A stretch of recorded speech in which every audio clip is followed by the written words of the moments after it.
You are listening to The Vocal Technologist. Spoken tech for your ears.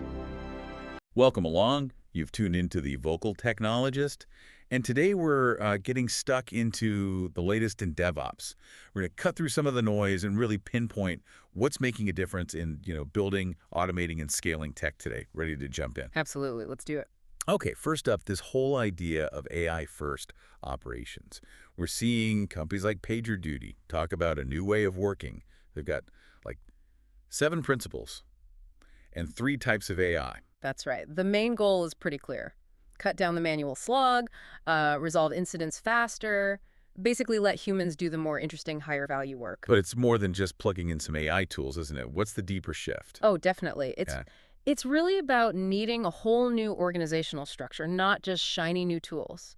You have to fundamentally rethink how people and AI actually work together. Okay. And things like data governance become critical. It's all about shifting people away from constantly putting out fires towards more strategic thinking. Foresight, really. Like what Microsoft's doing. Yeah. With their platform engineering team. Exactly. Yeah. They're using AI coding agents for stuff like security updates, pipeline modernization across thousands of repos. Wow. Yeah, tasks that used to take months, now done in weeks. It shows AI isn't just helping out, it's becoming a core driver.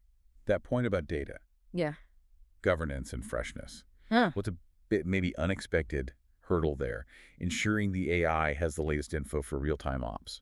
Yeah, the freshness part is tricky. I think the biggest, often underestimated challenge is just the sheer volume and speed of the operational data. Right. You need really robust, automated data pipelines to keep feeding the models high-quality, up-to-date info.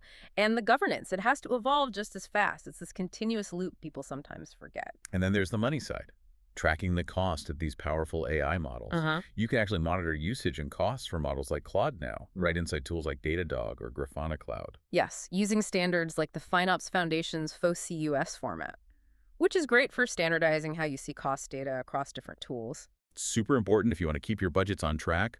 Avoid those nasty end-of-month surprises. Absolutely crucial. Okay, so AI is changing operations, changing cost management. Let's shift focus a bit, kind of look under the hood. Core infrastructure. Kubernetes v1.34 is bringing in a stable node swap feature. What's the real impact there? Well, it's potentially huge for resource use, fewer out-of-memory kills on Linux nodes, hopefully. It really changes how you have to think about memory management in K8s. So better stability, maybe cost savings. Any pitfalls, things operators need to watch out for when they turn it on? Oh, for sure. Node swap isn't magic. You have to understand how it affects your specific applications. It directly leads to that classic question. How do you tune kernel parameters? Like swappiness. Exactly. Swappiness, how keen the system is to use swap space. And also min-freq bytes, that critical low memory threshold. Getting those right is key for performance and stability. And you can't just set them once and walk away. Definitely not. Constant monitoring, tweaking, it's ongoing. Yeah. And related to stability is security, obviously. Right. We're seeing smarter ways to handle that initial secret zero problem. Getting the first credentials to a system securely without hard coding anything. How are people tackling that? Things like using Kubernetes service accounts combined with Vault Agent, especially in environments like OpenShift virtualization. It helps standardize and automate secure VM setup. What's a common mistake teams make there? Trying to solve that secret zero thing. I'd say trying to roll their own complex solution from scratch. It often becomes a maintenance headache or, worse, insecure. Using established tools is usually much safer and, frankly, cheaper in the long run. Good point. Okay, and one more infrastructure bit for folks managing lots of AWS accounts. Ah, yes. Cloud Map now supports cross-account service discovery via AWS Resource Access Manager. Makes sharing namespaces across your whole organization much easier. Yeah, a nice simplification for service management in larger setups. All right, so infrastructure is getting tighter, smarter. Let's bring it back to the developers. How do we boost their flow? Well, CI/CD optimization is always big.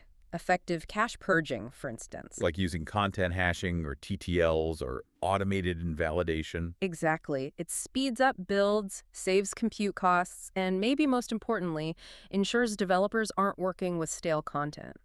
That improves runtime performance too, faster cycles. Makes sense. And this ties into a broader idea, something called left-to-right programming. Left-to-right programming. Explain that one. It's this concept where the code you're typing remains valid and ideally runnable as you type it. Okay. It allows for much smarter auto-completion and editor help. It sounds subtle, but it can significantly reduce friction and help keep developers, in the zone. Interesting. Do you see that becoming like a standard thing or more of a niche technique? I actually think the principles behind it will become standard. Maybe not that exact name, but the idea of continuous validity, rich tooling, reducing that cognitive load, that's where things are heading. Developer experience is king.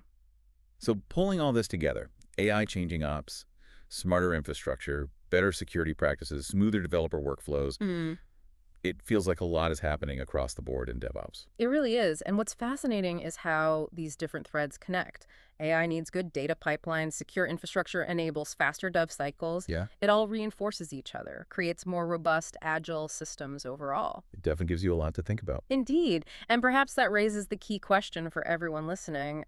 How are you weaving these advancements together? Are you just keeping up, or are you using these tools and ideas to genuinely innovate in your own projects and how your teams approach technology?